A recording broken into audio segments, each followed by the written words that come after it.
It was Tuesday. I had left the state of Mexico headed for Monterrey, hauling a load of machinery. The sun had set hours ago, and the road stretched endlessly before me, a ribbon of asphalt cutting through the darkness. My old pickup truck rumbled steadily, its engine emitting a familiar hum that normally comforted me. But tonight, something felt off. The air was heavier, the shadows deeper. Even the stars seemed dimmer, as if they were hiding from whatever lurked in the night. I had driven Highway 57 countless times before.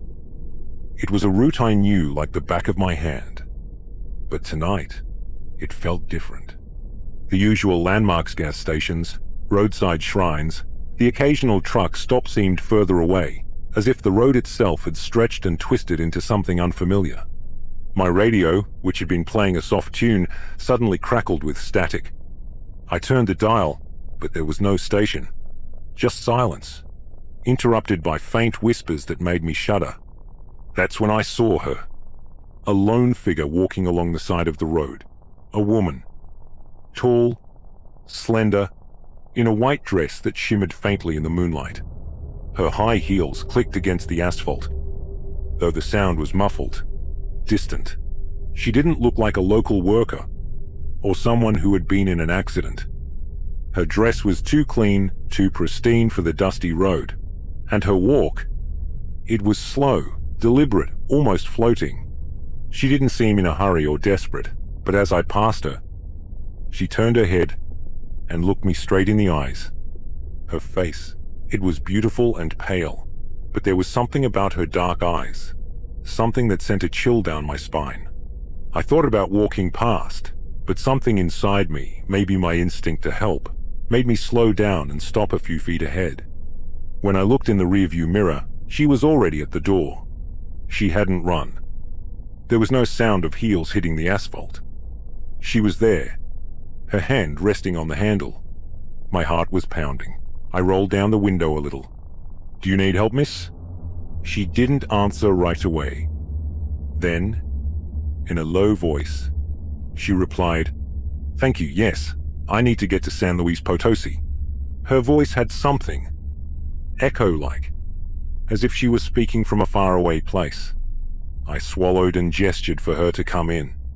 When she closed the door, a scent filled the cabin. It wasn't perfume. It was something else. Sweet, thick, like wilted flowers. I started the truck and tried to relax. "What's your name, miss?" She fell silent. Then, in a whisper, she replied, "Isabel." I nodded, keeping my eyes on the road. I noticed she wasn't moving much, her hands resting in her lap, too still. She didn't have a purse. She didn't have anything with her. The drive was silent. I tried to make small talk, but she only answered me with short answers. I felt her gaze fixed on me, steady, unblinking. We passed through a few small towns, but she never asked where we were or looked out the window. When we reached a section of sharp turns, I noticed the temperature in the cabin had dropped dramatically. I rubbed my arms. The radio made a strange humming noise, and suddenly a whisper came through the static. I turned the dial, but no stations came through. I looked at Isabel. She was still sitting, perfectly still, but now a barely perceptible smile was forming on her lips. A strange kind of smile. My hands gripped the steering wheel. Something was wrong. Very wrong. On a straight stretch, I looked in the rearview mirror and felt a lump in my throat.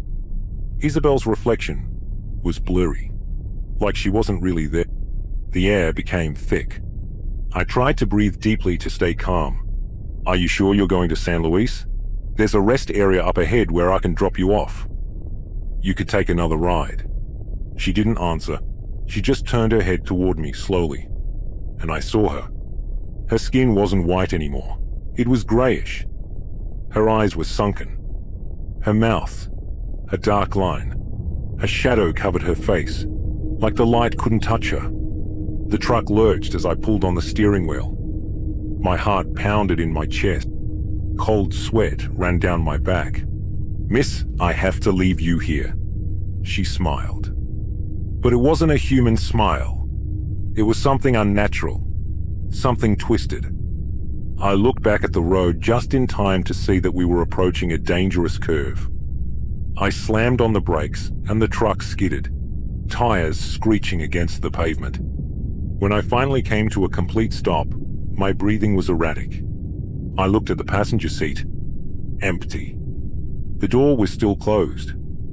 There were no footprints in the dust on the dashboard, as if she had never been there. Shaking, I got out of the truck and lit a cigarette. My hands could barely hold it. That's when I saw it. On the side of the road, a wooden cross with a name on it. Isabel Castillo. Died here the 13th of August, 1998. My stomach twisted and I felt an emptiness in my chest. I climbed back into the truck, started the engine, and drove away without looking back. But the story doesn't end there. Exhausted and shaken, I walked into a roadside diner on the outskirts of San Luis Potosí. It was a small, dimly lit place, the kind of place where truckers and travelers gather to share stories over a steaming cup of coffee. I needed a break, a moment to gather my thoughts and calm my nerves. I sat alone at a corner table, drinking a cup of coffee that didn't warm me up. The restaurant was quiet, save for the murmur of conversation and the occasional clink of plates. My mind kept returning to Isabel, to her sunken eyes and that unnatural smile. I couldn't shake the feeling that she was still with me, watching me, waiting. That's when I saw it. An older man, thin and weathered, with hands that shook slightly as he gripped his cane. He sat at the counter, staring into his coffee as if it held the answers to questions he had long since stopped asking himself. His eyes, though clouded with age, had a sharpness that suggested he had seen more than most. Our gazes met, and he nodded toward the empty seat across from me. "Mind if I join you, son?" he asked, his voice gravelly but firm. I shook my head and gestured for him to sit. He settled back in his chair with a sigh, placing his cane against the table. For a moment, he said nothing, just stared into his coffee as if gathering his thoughts. "You look like you've seen a ghost," he finally said, raising his gaze to meet mine. I hesitated, then nodded. "Something like that." The old man leaned back in his chair, a slight smile on his lips. "Highway 57, right?" I felt a chill run down my spine. "How did you know?" He didn't answer right away. Instead, he reached into his coat pocket and pulled out a worn photograph. He slid it across the table to me. It was a picture of a young, beautiful, pale woman in a white dress. Her dark eyes seemed to stare straight through the camera into my soul. "Isabel," I whispered, my throat dry. The old man nodded. "I knew her too, many years ago, when I was still driving trucks, like you." And so her story began. It was the summer of 1999, shortly after her death. I was transporting a load of furniture from Querétaro to Monterrey. The night was clear, the road empty. I remember thinking how peaceful it was, how quiet. But then, I saw her. She was standing on the side of the road, just like you described. Tall, thin, in that white dress. At first, I thought she was a hitchhiker, maybe someone who had broken down. But something about her, something wasn't right. I pulled over, just like you. She got in without a word, and I swear, as soon as she closed the door, the air in the cabin turned cold. Colder than it had any right to be in the middle of summer. I tried to start a conversation, but she barely spoke. She just stared straight ahead, her hands folded in her lap. I kept looking at her, trying to figure out what was wrong. But every time I looked at her, she seemed different, paler, more empty, like she wasn't really there. Then we hit the curves. You know, sharp, dangerous curves. That's when the radio started acting up. Static, whispers, like someone was trying to talk to me from the other side. I turned it off, but the whispers didn't stop. They were coming from her. Then she turned to me and I saw her face. I really saw it. Her skin was gray, her eyes sunken, her mouth, not right. It was like looking at a corpse. And she smiled. It wasn't a human smile, but something twisted, something that didn't belong on a living face. I slammed on the brakes and stopped. When I looked over, she was gone. She was just gone. but the smell of wilted flowers lingered in the cabin for days, no matter how much I cleaned it. I found the cross later, just like you. Isabel Castillo. She died here on the 13th of August, 1998. I never picked up another hitchhiker after that. And I never drove down that stretch of road at night again. But she's still there, waiting. For me, for you. For anyone foolish enough to stop. And she's not done with us yet. I'll tell you something, old man. To this day, I avoid Highway 57 whenever I can.